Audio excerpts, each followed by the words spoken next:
शक्ति सिंह ने महाराणा प्रताप को घायल शरीर को लादे हुए चेतक को भागते देख लिया था। उसने यह भी देखा कि जाला नरेश ने किस तरह अपनी जान देकर महाराणा प्रताप को बचाया था।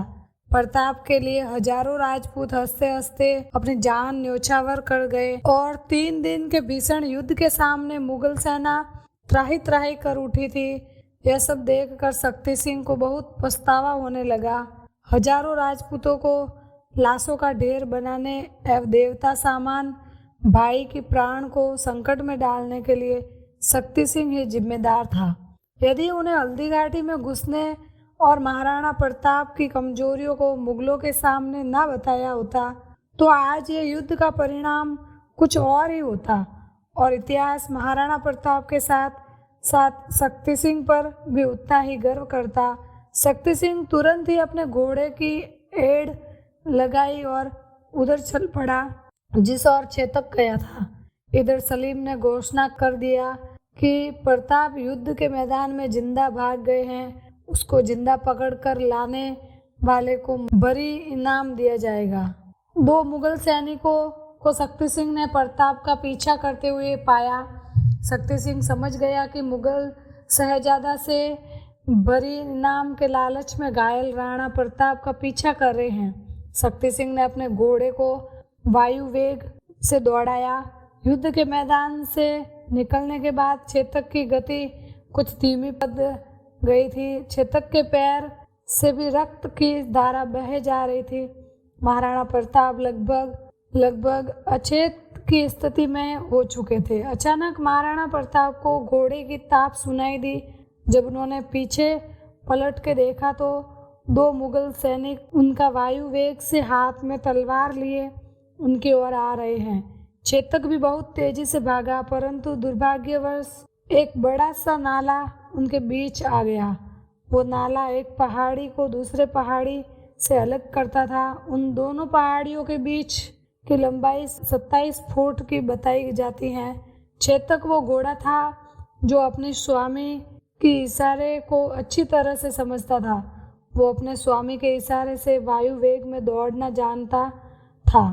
ऐसा करते समय वो अपने प्राणों की परवाह तक न करता था। उसने बिना एक पल देरी के उस नाले में जोरदार छलांग लगा दिया, परंतु घायल चेतक उस पार जाने के बाद दोबारा फिर कभी नहीं उठ पाया। महाराणा प्रताप को सकुशल थे, पर एक मुक जीव ने अपने स्वामी भक्ति दिखाते हुए वीर गति को प्राप्त किया और अपना नाम इतिहास के स्वर्णिम अक्षरों में लिखवा गया। युद्ध में घायल महाराणा प्रताप की उस समय बड़ी ही असहाय स्थिति हो गई। महाराणा प्रताप के शरीर से टीके अर्धमूर्छित से चेतक की मृत्यु पर रो पड़े।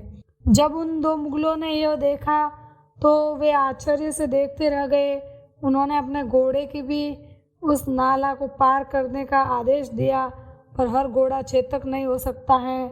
शक्ति सिंह भी ये सारा नज़ारा देख रहा था।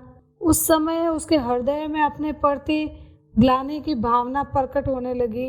वह अपने आप को कोसने लगा कि जब मेवाड़ एक पशु अपनी मातृभूमि और अपने स्वामी भक्ति में अपना प्राण न्योछावर कर सकता है, तो मैं तो फिर भी मनुष्य हूँ। दोनों मुगल सैनिक नाला पार कर महाराणा प्रताप की ओर बढ़ने लगे। जैसे ही दोनों मुगल सैनिक ने महाराणा प्रताप के प्राण घातक वार करने का प्रयास किया, वैसे ही शक्ति सिंह ने विद्युत गति से झपटकर दोनों की गर्दन काट दी।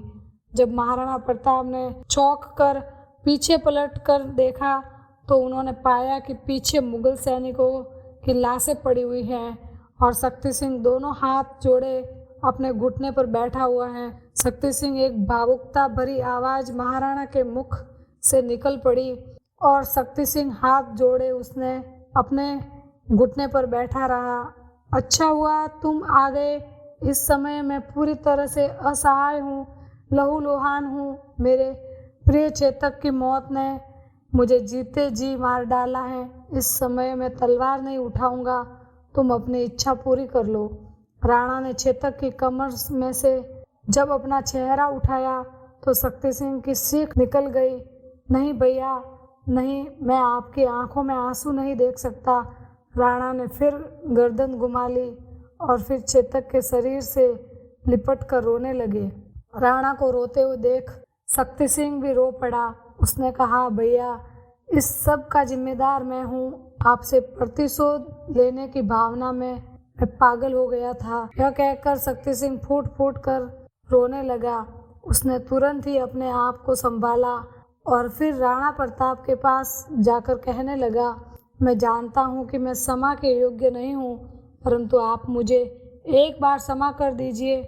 मुझे एक बार आप गले से लगा लीजिए। और शक्ति सिंह फिर रो पड़ा। प्रताप ने गर्दन उठाई। उनका चेहरा खून और आंसुओं से सना था। तुम मेरे ही नहीं, पूरे मेवाड़ के अपराधी हो शक्ति सिंह। तुमने अपने मातृभूमि के साथ विश्वासघात किया है। अब मैं तुम्हारी आंखों में प्रायश्चित के आंसू देख रहा हूँ। जी करता है कि अपने छोटे भाई को गले लगा लूं, परंतु यह क्षत्रिय धर्म मुझे इसकी अनुमति नहीं देता है। मैं मेवाड़ सिपाही हूँ और तुम मेवाड़ द्रोही शत्रु सैनिक। यह कहकर राणा ने गर्दन घुमाई और फिर शक्ति सिंह को देखे बगैर ही बोले, शक्ति सिंह, तुम मेरी नज़रों से दूर हो जाओ। मैं नहीं चाहता कि मेरे मन में कोई कमजोरी उभरे। मैं जा रहा हूँ भैया। शक्ति सिंह ने भाव वेग से थराते हुए कहा, बस मेरा एक निवेदन मान लो। मेरा ये घोड़ा लो और तुरंत ही यहाँ से दूर चले जाओ।